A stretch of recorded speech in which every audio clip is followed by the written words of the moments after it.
obviously have a second project, Letlhakane in Botswana. Yeah, that's a longer term, larger scale, very high optionality project for a higher uranium price. But it's all about Kayelekera at the moment. Targeting steady state production, which for us will be 200,000 pounds per month from quarter two calendar year this year. So sometime between April, May, and June this year, 200,000 pounds per month. We're advancing the Greg, sorry, just to qualification. interrupt. We can't Yep. see your screen if you were trying to share some slides. Oh, sorry. Let me just redo that. Perfect. How is that? That's it. Has that Perfect. come up?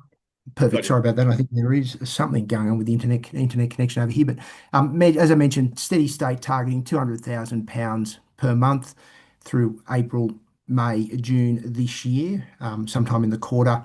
Advancing the qualification with at least one converter. It's taking longer than we expected, but the feedback and engagement gives us very high level of confidence around that being achieved to allow a first shipment at some time through the second quarter as well. So first shipment, we talk about the first dispatch of product from site.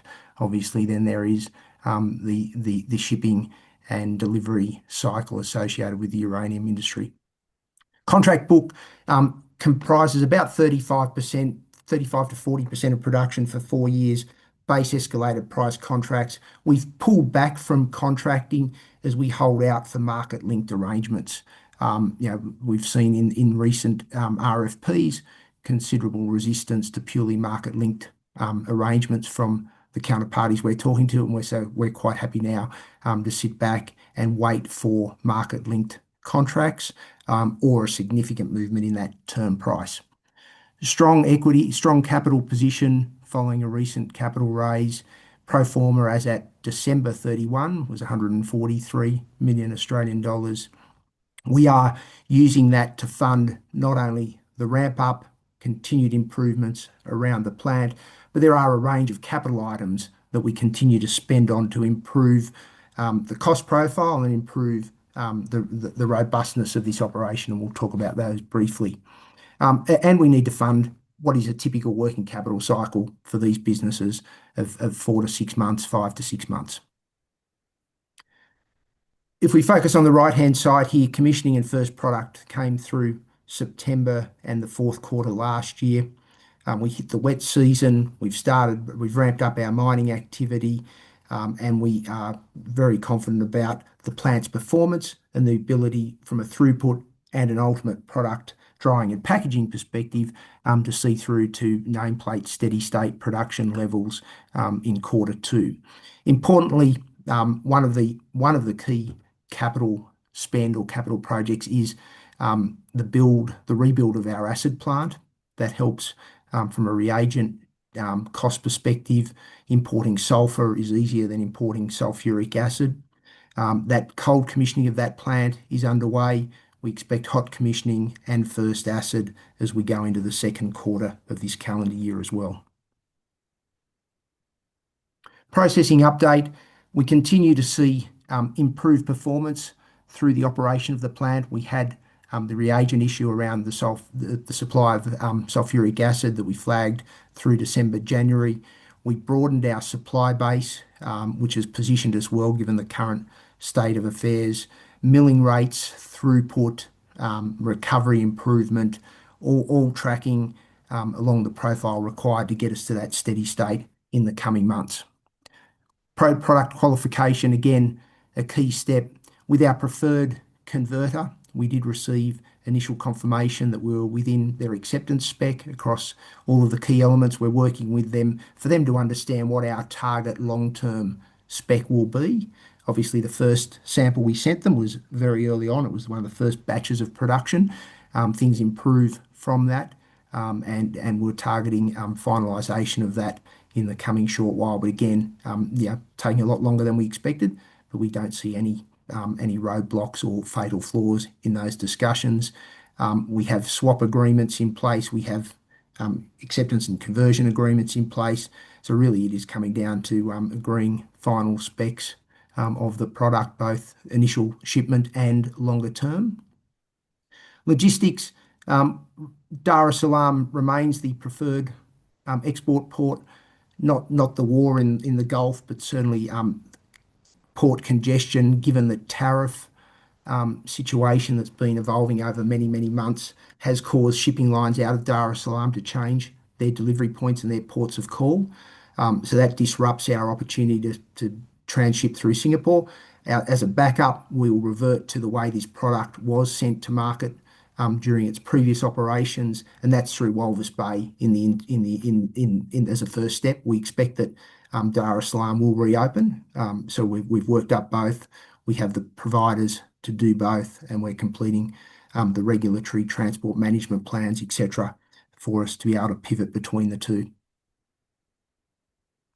Mining underway, good performance from the stockpiles. They were limited stockpiles. They were mined ore stockpiles that supported the early stages of production. We still have some left because we've been supplementing it with the high-grade ore from our own owner-operator mining fleet. We've expedited, brought forward some significant work on the tailings storage facility, not only to increase to do the immediate lifts to support production, but also to support the future lifts through the life of mine. So that's been a significant manpower and capital exercise. As I mentioned, the acid plant rebuild, very pleasing there. We've got the operations team on site. We've had a whole range of OEM and government inspections around the cold commissioning, and we expect to move into hot commissioning very soon. And yeah, the significant changer for us in terms of cost profile, or the significant optimization spend here for this project, is connecting to the power grid. Notwithstanding the current price of diesel, and obviously the saving would go through the roof. At a more normalized diesel price, we're still expecting $5 to $6 per pound to be saved once we connect to the power grid. So the on-site diesel power station working very well at the moment. That was refurbished. We're well into the grid connection project with all of the contractors, and we're still targeting end of this year for commissioning and connection to the power grid. Just 1 minute on the contracting book. Early on, as we wanted to support the story, provide people with confidence around Kayelekera and the product, we entered into a number of base escalated price contracts. These commercially were struck 18 months ago and finalised through early last year. And we've really left the contract book, but for an additional of 250,000 pounds of forwards, we've really left it with the utilities and Curzon.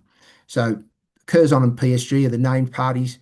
The other three parties, Utility 1 and Utility 2, and an additional utility as part of that forward bucket, they're all North American utilities, all very large name utilities and offtake customers. So pleasingly, their fixed price starts at 75, 76, escalates up to over 80 in 2029, and the rest of our book remains uncontracted. So over the life of mine, over 80% uncontracted. In the early stage, 35 to 40%, depending on the year, 26 to 29 contracted. So Andrew, I might leave it there. In closing, expecting terrific news flow over the next 2 or 3 months. Market remains skeptical about us getting to production.